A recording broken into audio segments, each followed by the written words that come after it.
Hi, everybody. It's Catie Harris, and this is the Balanced Body Menopause Summit. And today we have Tracy Hannigan on with us. She is the sleep coach, and she has helped many people around the world, just like you. If you're having trouble sleeping, which we all do as we come into this perimenopausal, menopausal area and time period. So I'm really, really excited to have Tracy talk about this because I know it's a big problem, and it's something that we really need to get solved. So Tracy, thanks so much for being here with us. Thank you so much for having me, Catie. I really appreciate it. Really looking forward to our chat. Yeah, absolutely. So Tracy, tell us a little bit about yourself and how you got into sleep coaching. Right. So again, my name is Tracy Hannigan. I've always been interested in sleep, particularly since I had my own sleep issues. I had a couple of bouts of insomnia, probably totaling about 10 years. So the personal interest has always been there for as long as I can remember, back to my 20s when I had my first kind of bout of that.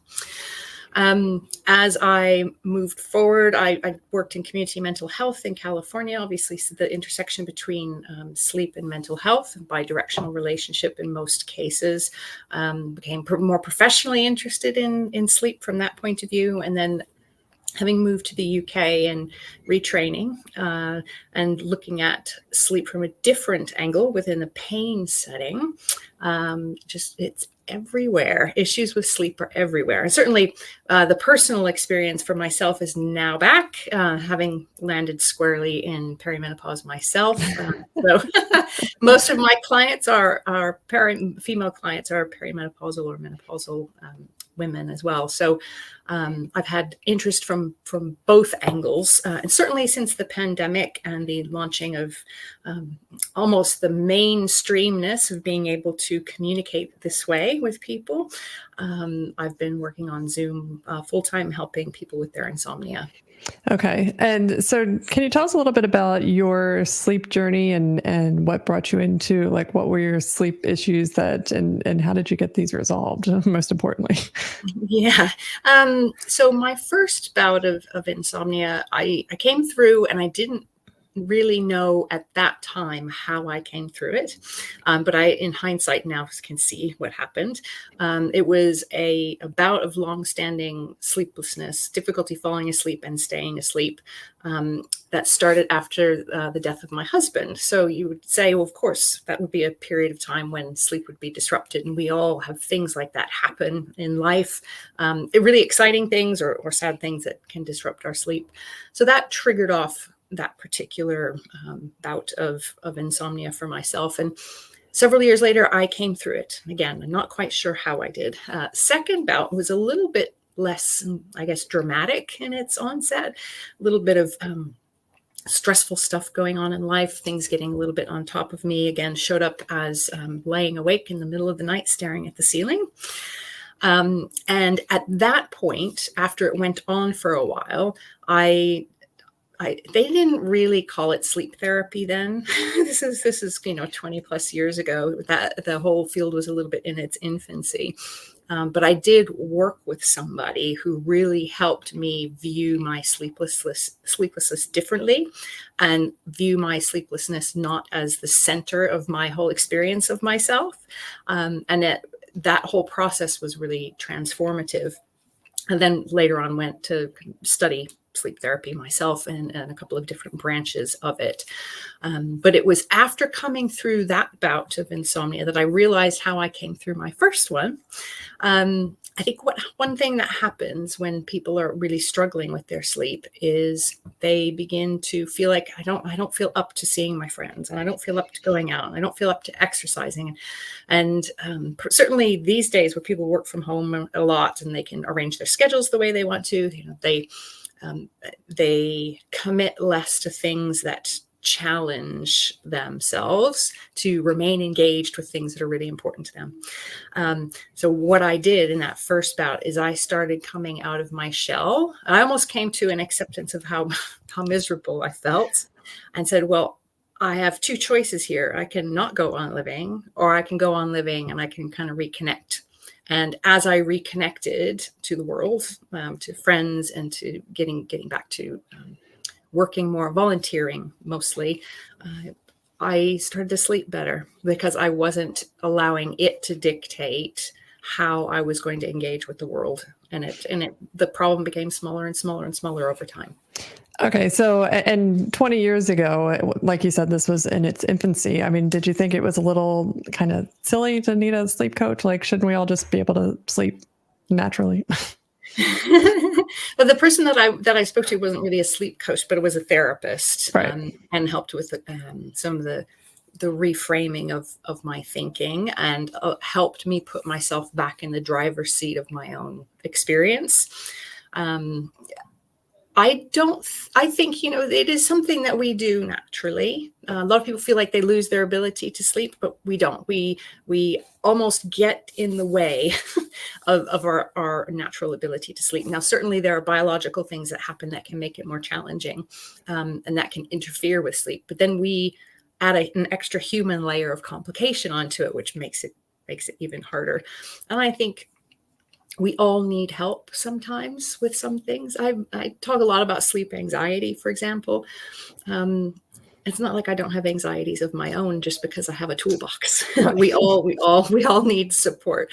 And also when it comes to sleep, it's not like I sleep solidly for 8 or 9 hours every single night either. I know That's a dream. yes, it is. It is for a lot of people. But just to say that, our brain is wired in a certain kind of way that if there's a lot of arousal present, we're not supposed to be able to sleep well. So when people say, "Oh, I think my sleep is I'm broken because I can't sleep because I'm doing all the sleep hygiene tips and tricks," basically. So there must be something really wrong with me if I can't sleep. And I just really try to reiterate that in situations where there's high arousal or worrying about sleep itself, we aren't wired to be able to sleep well in those circumstances. It's actually proof that our system's working the way that it should. Mm-hmm. So can you talk a little bit about the importance of sleep and what happens when you don't get the sleep that you need? Yeah. I like to tread lightly there because a lot of times people who aren't sleeping well, they hyper focus on all of the negative things that happen. But essentially, there's still a lot of questions about why we sleep and what happens when we sleep. The brain does a lot. It seems very passive if you look at it from the outside. The inside of us is very busy, particularly our immune system in the early morning hours. That can account for some certain people with inflammatory conditions feeling less comfortable in those hours and waking up kind of with pain and stiffness. The brain does a lot of cleanup within itself at night as well. A very active process. When a lot of people who've been here, they can kind of go, everybody's symptoms are a little bit different, their experience of it. For me, the brain fog was the hardest part. For some people, it's the physical dragging themselves out of bed. That's the hardest part. But our physical energy is lower. Our ability to kind of revitalize ourselves is lower, particularly if we're lacking deep sleep where a lot of tissue repair can occur. Making big decisions is often impaired. Being able to concentrate for long periods of time is challenging. But I like to balance that with, there are things that we actually get good at when we aren't sleeping very well. And we never think about those things because we're always focused on the things that aren't going well for us. So the flip side of, not being able to concentrate very well, we almost develop this difficulty with thinking outside the box. So we get good at the kind of more concrete things, simpler thinking, right?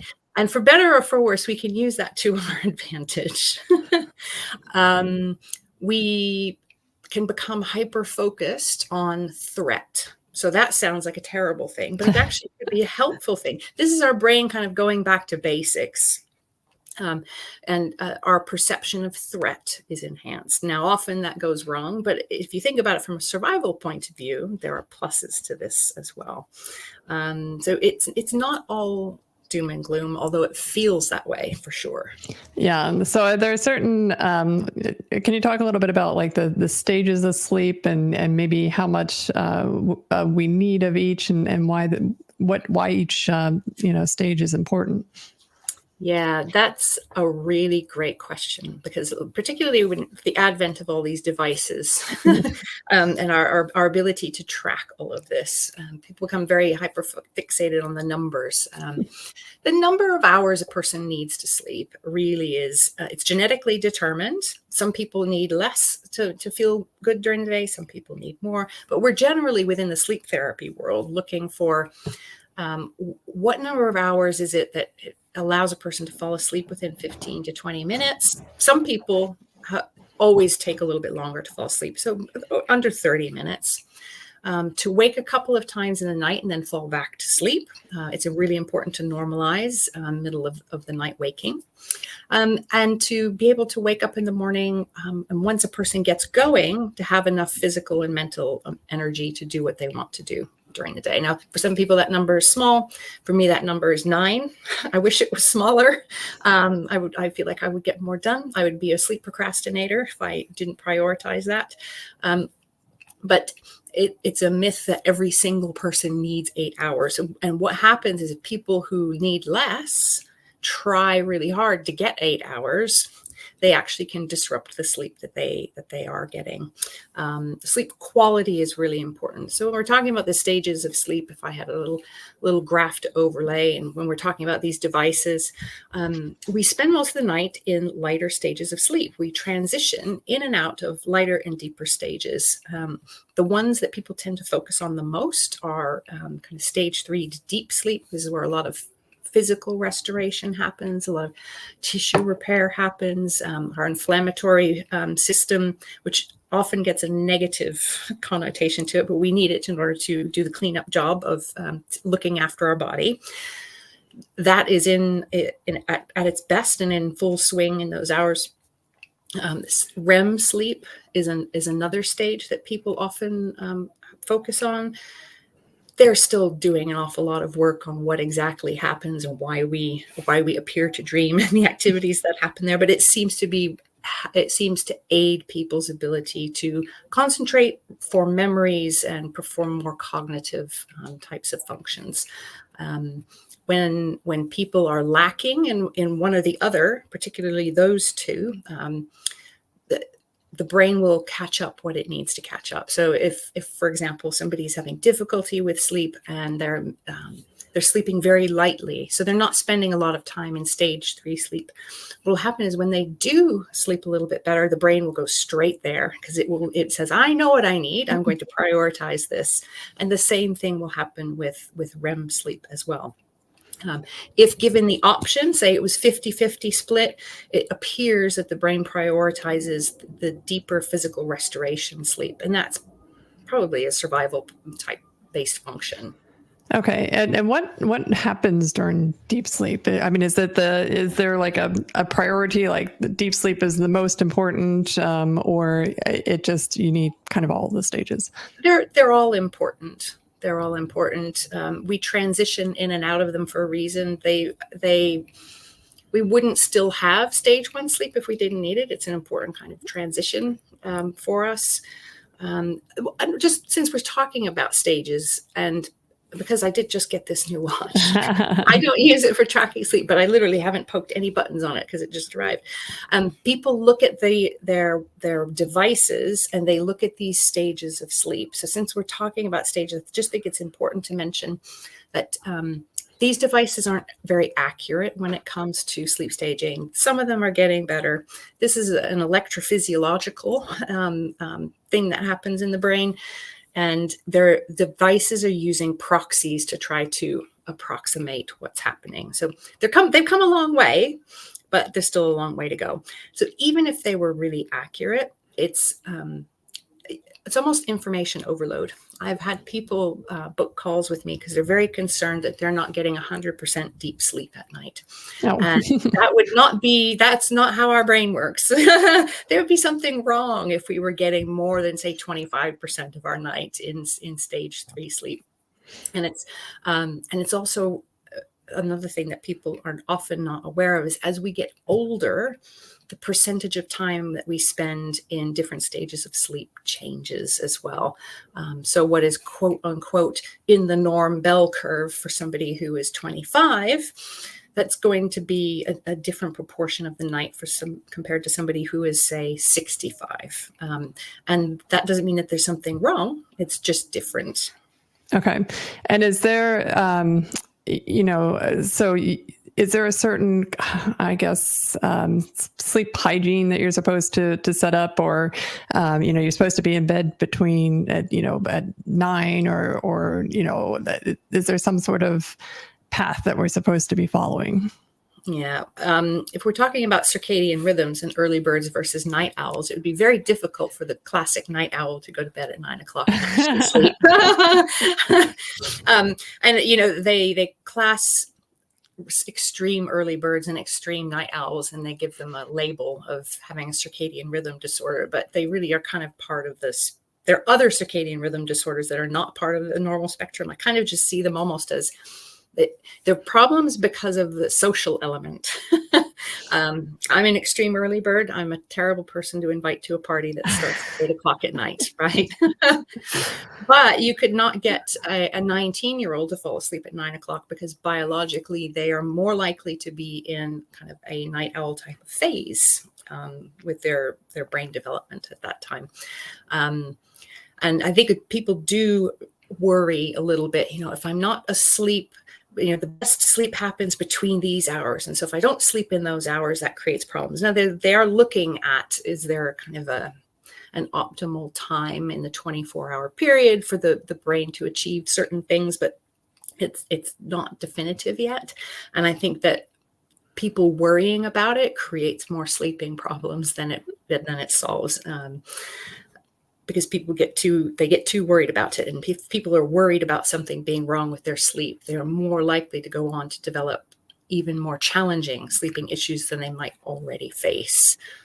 Okay. And so, regardless of what time you go to sleep, ideally when you hit the pillow, you should start falling asleep, or should be asleep within about 15 to 20 minutes. Is that what you said? Yeah, we don't start getting concerned as sleep therapists until it's really over. If somebody has historically, when they were sleeping well, taken 30 minutes to fall asleep, then we basically don't start getting worried, concerned until it's beyond that. 15 to 20 minutes would be bang in the middle of that particular bell curve. What we don't want to see, ironically, is we don't want to see people hitting the pillow and then immediately falling asleep. Often that's not an insomnia issue. It's more of a sleep deprivation issue, which sometimes goes hand in hand, but people can be sleep deprived and not have insomnia. Presents as pathological types of sleepiness. So other sleep disorders start creeping in there when we see a sleep onset of less than 5 minutes. So between 5 and 20 is where the bulk of people will probably fall. Okay. And what would you say would be some of the reasons that people don't fall asleep in that time frame? Like, what is causing people not to be able to fall asleep? Or let's start with that one. Yeah, two primary reasons. One is a person is going to bed before they're sleepy enough to sleep. This often happens, it's well-intentioned. Like, I haven't been sleeping well, so I'm going to go to bed early, but they're not ready to sleep yet. The other big reason is something called conditioned arousal. So if people are in bed and they're in distress about anything, or if they are problem solving, or if they're used to working on their laptop in bed, anything that is high arousal that is associated with being in bed can actually train us to be awake at night when we'd prefer to be asleep. So if somebody's on the sofa, they're watching something, and then they come upstairs and they get into bed, and then suddenly their brain is just going. That is probably a conditioned arousal response, because the brain and the body are saying, this is no longer where we sleep. This is where sometimes we sleep, and sometimes we worry about things, and sometimes we plan things, and sometimes we get frustrated that we're not sleeping. So it almost becomes a conditioned response. Okay. So do you encourage people not to have like TVs and stuff in their bedrooms? Yeah, if people don't have a television in the bedroom, I would encourage them not to put one in there. The more complicated we make the bedroom environment, and the more requirements we put on what we think we need to do to sleep, this is where sleep hygiene comes into place, the more problems we can create for ourselves. Somebody who might have a television in their bedroom, they might be like, if they hear that they shouldn't have a TV, they take their TV out, but their brain and body is saying, well, I'm used to sleeping with the TV on. Yeah. That's a different scenario than somebody deciding to put one in. We moved into this house, there was a television in every bedroom, and they asked us, do you want to keep them? And we're like, no way. No. No. Yeah, I remember when I was younger, my friend had a TV in her bedroom, and that was like the coolest thing I'd ever heard of. Yeah. All the kids want one, but it's, if you don't have one in there in general, it's a good idea. You want to keep your bedroom simple, clutter-free if you can, and sheets you like, a bed that's comfortable, and don't put too many requirements on the space. I'm standing in my bedroom right now. The window that is lighting me right now is, the blind is up. We never pull the blind. We don't necessarily need darkness to sleep, for example. If it helps somebody with their sleep because they've got headlights or lights come in, that's one thing. They pull the blind. But if the person's then taping their blinds to the side of the window to keep all the light out, the light's not keeping that person awake. The fear of being awake is keeping that person awake. So we just want to reduce the complexity of the bedroom environment. Okay. Yeah. I mean, that's helpful too, because, I mean, a lot of my audience lives in a major city. So, it's kind of hard to block out the street lights and, that can become stressful. And then, the problem I always had was I never wanted the blackout shades because I need the light to wake up. And if it's dark, I'll never wake up. Like I just won't get out of bed. Yeah. Yeah. Me being an early bird, it generally turns into a bigger sleep in the winter because there isn't a lot of light coming in. However, in the summer, here in the UK, it's broad daylight at 4:15 in the morning, I'm up, I'm ready. Yeah, and I'm very sensitive to that light. So what is your thought on, can you explain a little bit about what blue lights are and how that affects sleep or doesn't?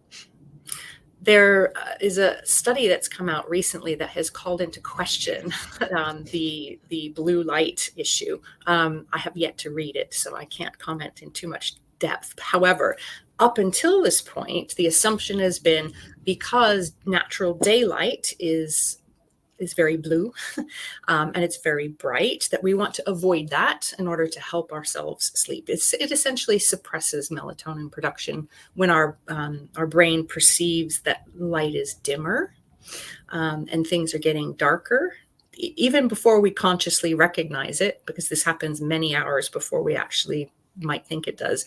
That triggers what's called dim light melatonin onset, which sets off a cascade that helps create sleep. So the idea until this point was you want to avoid screens at night because screens are very blue. But there has been some research recently, again, that is calling into question, is it the blueness of the light? Is it the brightness of the light? So they're starting to look at that a little bit differently. I personally feel that every device has a dimmer on it and a warming filter on it. Any modern device. Is it going to hurt to use those? Absolutely not.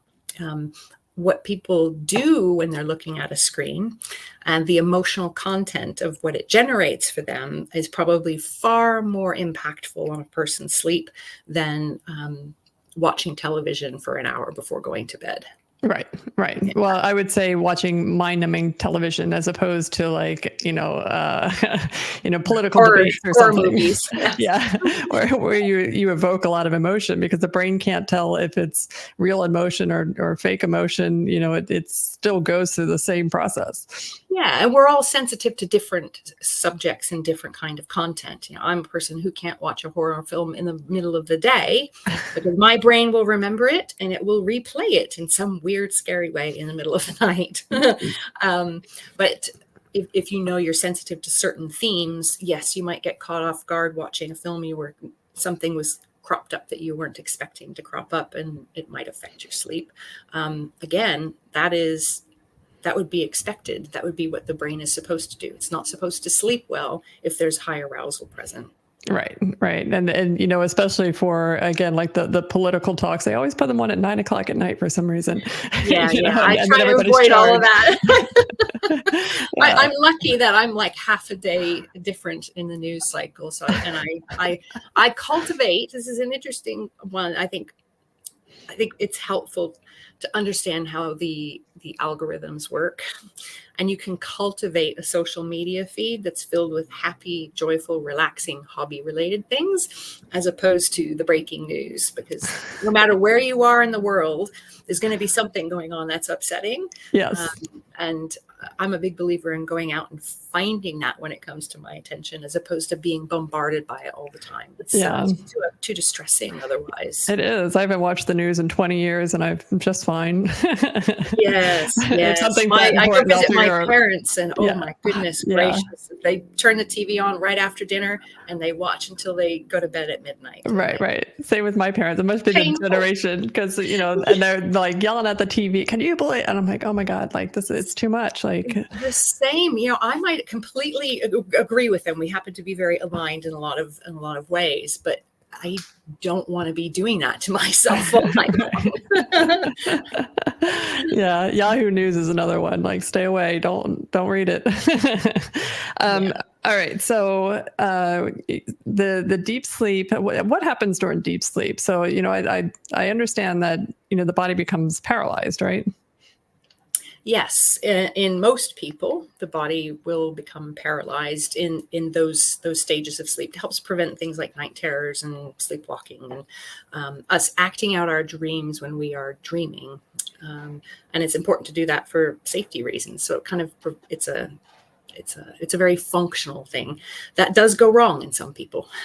We have parasomnias, sleepwalking, sleep eating, REM behavior disorder is something that can often affect older people more predominantly.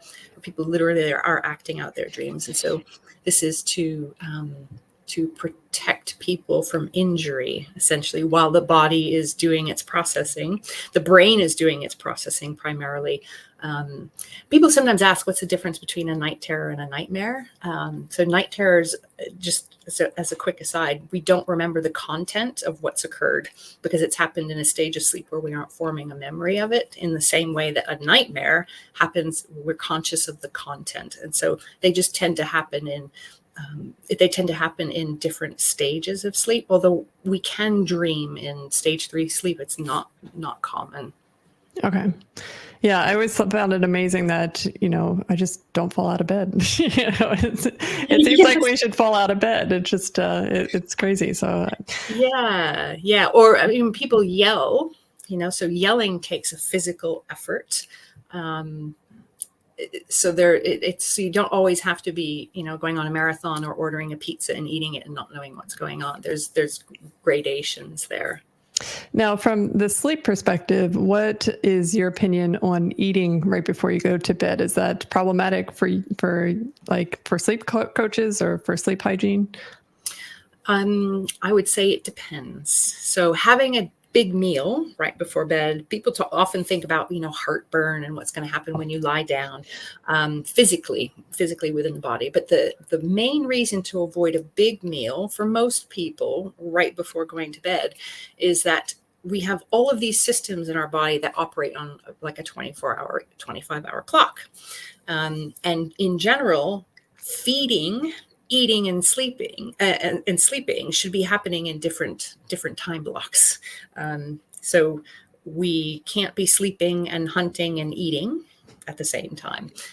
So if we're providing a big signal to the body that, hey, I'm awake because I've eaten, there's nice curry in my tummy, that can just be disruptive, not only from a physical standpoint, but it just sends some mixed signals. And so that can be problematic for people. The opposite, though, and this is why it depends, particularly with people's fascination with things like intermittent fasting, or when people, they have little kids, and so they're eating dinner at 5 o'clock, they're going to bed at 11, and they are not getting up until the next morning at 6 or 7 and having breakfast. we have a limited capacity for fuel storage. And I see it in particularly parents of little children waking up in the middle of the night. And I bet if we whacked a continuous glucose monitor on them, we might see some interesting things happening during that period of time. I did a sort of an anecdotal experiment with myself, and it was an issue. I'm N1 though.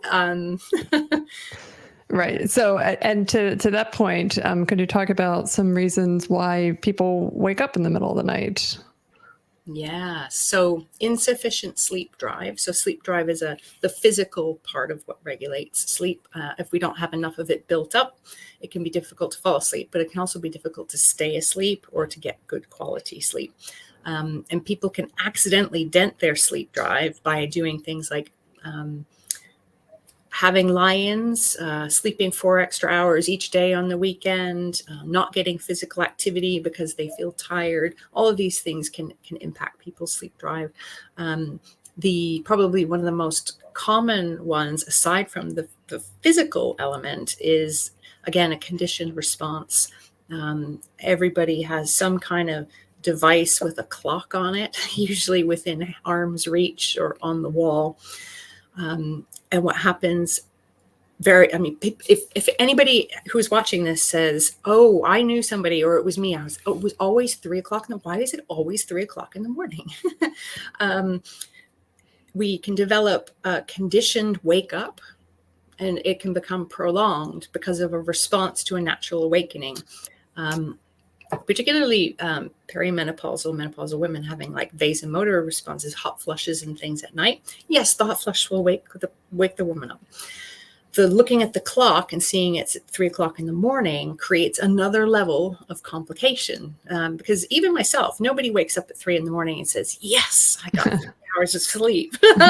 Or, yay, I've got 4 more hours before my alarm goes off. It's never viewed that way. It's always viewed quite negatively. Again, that's the safety response in the brain. We're going to be aware of threat, and we perceive that as a threat.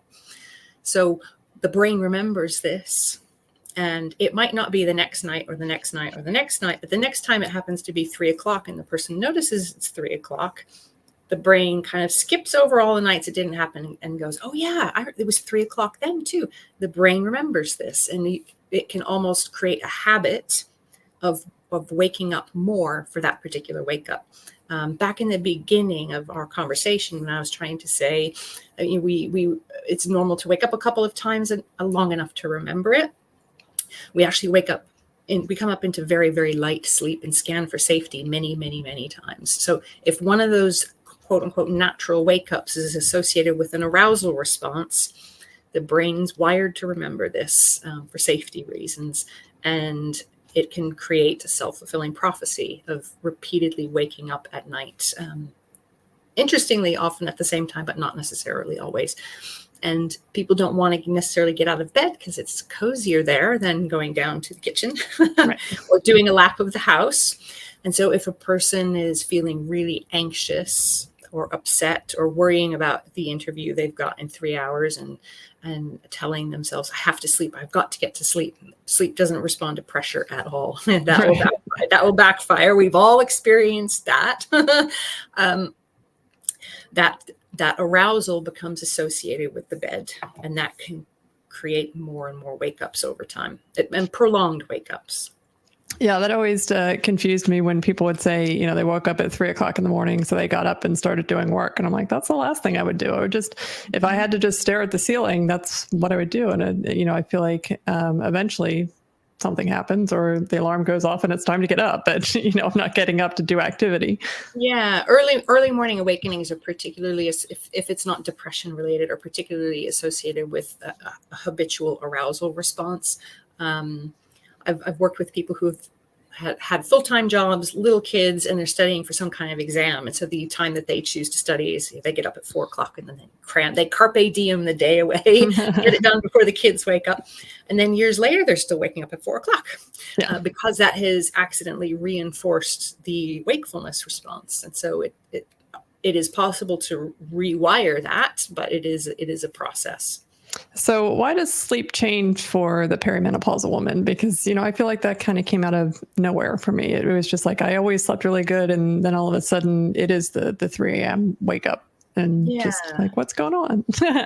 Yeah, there are a few reasons that I think probably the more common reasons. Increased anxiety during this time of life, biologically and psychologically, a lot of change. It might be kids leaving the house, might be changing of jobs, careers, different social circles, all these things. We're just a bit more wired to be anxious, and there's more things to be anxious about. We're also often, certainly as it's characterized in Western culture, going through something that is either mysterious and unknown, or it's a negative thing. You're kind of in the transition. It's like, it's almost viewed like, yeah, I've got one foot in the ground already, or something, it's not viewed in a really positive light. And so then you bring on uncomfortable symptoms, you layer that all on. Some of these symptoms themselves can create disruptions in sleep. Hot flushes in particular. Sometimes some women are more prone to panic attacks that tend to happen at night for some reason. And you would have to ask a neurophysiologist about all the details, because I'm definitely not a neurophysiologist, but the relationship between the hormonal change itself and the brain impacts sleep. Progesterone and melatonin, we ideally need both of them going on for us. And that doesn't always, if we have a dramatic change in our hormonal profile, which tends to be what happens, and it fluctuates, and you see this in younger women as well throughout their cycle, we need sufficient progesterone to be able to metabolize and use the melatonin that our brain produces. And so biologically, that can create complications for us as well. So you got a little bit of a biological hit as well as a biopsychosocial hit with the anxiety piece, and then the anxiety element itself. Yeah, definitely. Progesterone's got a lot of receptors in the brain, because we always think of it as a reproductive hormone, which it certainly is. Yeah. But, I think when we start losing progesterone as the ovaries start shutting down, we really feel that impact on sleep. And it has been quite helpful for a lot of my menopausal women to take the progesterone, and they're like, oh, this is great. And then they start the estrogen, and they're able to stay asleep a lot longer, which is I nice. Found that personally for myself as well. The other thing that I thought was pretty mind-bending was how many estrogen receptors we have in the brain. Mm-hmm. Yeah. and the different kinds of memory issues that come along with that change in progesterone and the progesterone receptors. Right.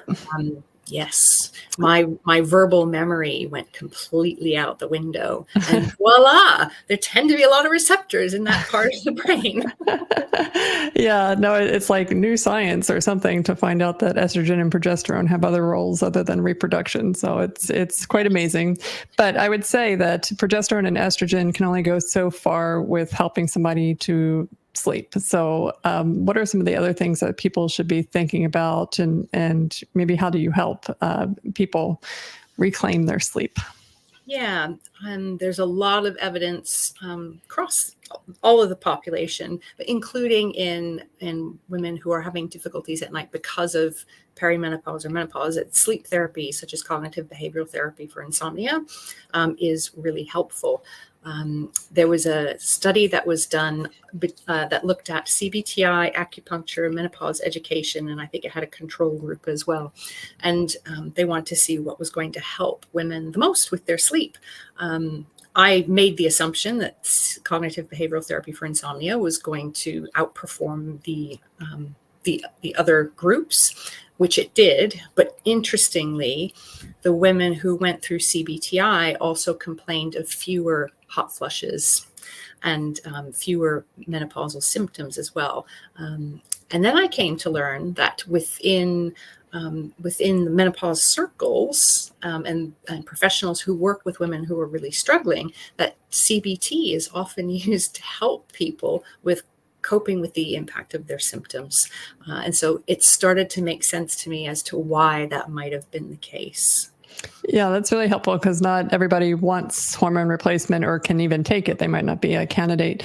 Yeah. So can you talk a little bit about what CBT is and how that helps. Yeah, CBTI is a little different from standard CBT. So the Okay. CBT element stands for cognitive behavioral therapy, and that is looking at how we think about things, and because how we think about things affects our experience of those things.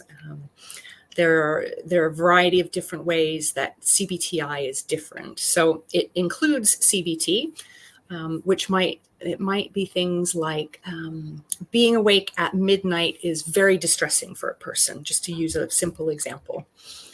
But actually, when I went to that birthday party the other night, I was really glad that I was awake at midnight. So the being awake element is neutral. It's the layer that we give it that creates an issue for us. So it's about cognitive reframing of some of these things so that they have less of an impact on us. They reduce our arousal response to the idea of being awake at midnight. So there is that element, and that is in common with other kinds of CBT for anxiety, CBT for depression, CBT for pain.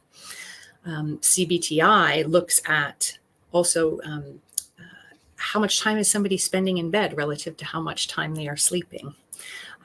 Should somebody get up or not get up if they're awake in the middle of the night? And particularly the way that I work, bringing in not so much relaxation techniques, because I think that there's nothing wrong with relaxing. But if we're using relaxation techniques to try to force sleep to happen, we're accidentally reinforcing to that kind of arousal system that we're in danger if we're not asleep. So more mindfulness-based practices are often becoming integrated with CBTI so that people are not led to think that they can control their sleep. It's more about, if I am awake, how can I make this as low arousal or response as possible? So instead of getting up at 4 a.m. and starting work, for example, like the example that you used, how can we have a low arousal response to the bed and being in the bedroom, so that it makes it less and less likely over time that we have a distressing response to being awake. Because the reality is we're all going to be awake at some point, myself included. We might as well have a peaceful experience of it instead of a distressing experience of being awake, but B, one that's going to continue to reinforce being awake. So CBTI tends to look at the biological relationship with the bed, which CBT doesn't do. The biological and psychological kind of interface with conditioned responses, what is that association with the bed? And then working particularly in the daytime at, how am I thinking about my sleep? Am I organizing my whole life around the fact that I'm not sleeping well? And is that actually helpful or harmful to my sleep? So it incorporates all of those pieces together. So what about people that take medications to fall asleep, like benzos or, just different things because they're desperate to fall asleep? How does that affect sleep? How do the benzos affect sleep? Yeah, so they have really complicated interactions in the brain. I think all of the things that people tend to take to help with sleep serve the same kind of function, regardless of what the thing is. It doesn't matter if it's a pillow spray or a benzodiazepine. It helps people feel like that sleep has been delegated to something outside of me because I don't inherently have confidence in my ability to sleep anymore. So they all of these things serve that purpose, which can lead to a slippery slope of psychological dependence on something. Benzodiazepine receptors, GABA, a lot of these receptors in the brain, if they are engaged, they sedate us. What do we do when we're sedated? Same with alcohol. What do we do when we're sedated? We don't worry so much about whether or not we're going to fall asleep. And the closer in time something happens, the more reinforcing it is. So somebody takes a fast-acting benzodiazepine and they're asleep in a hot second. That the brain says, "Oh yeah, that's where the sleep is. It's in that little white pill with the scoring mark on it." And this makes it difficult psychologically for people to wean off of them. A lot of people ask me, "Can I do sleep therapy on sleep medication?" The answer is absolutely yes, because a lot of people still don't sleep very well when they're on their sleeping medication, or they're not at the right time and place with their doctor to be tapering, for example. I can help supervise tapers. I can work on the psychological side of a taper, but I can't tell people how much to taper because A, I'm not a prescriber at all, and B, I'm not that person's prescriber. So people will often, though, come off of those medications in time because they have built up their own confidence in their own ability to sleep. Okay. But so benzos and alcohol, that's another big one. Alcohol is a huge one. Yeah. How do they help people fall asleep? Yeah. But it ruins sleep.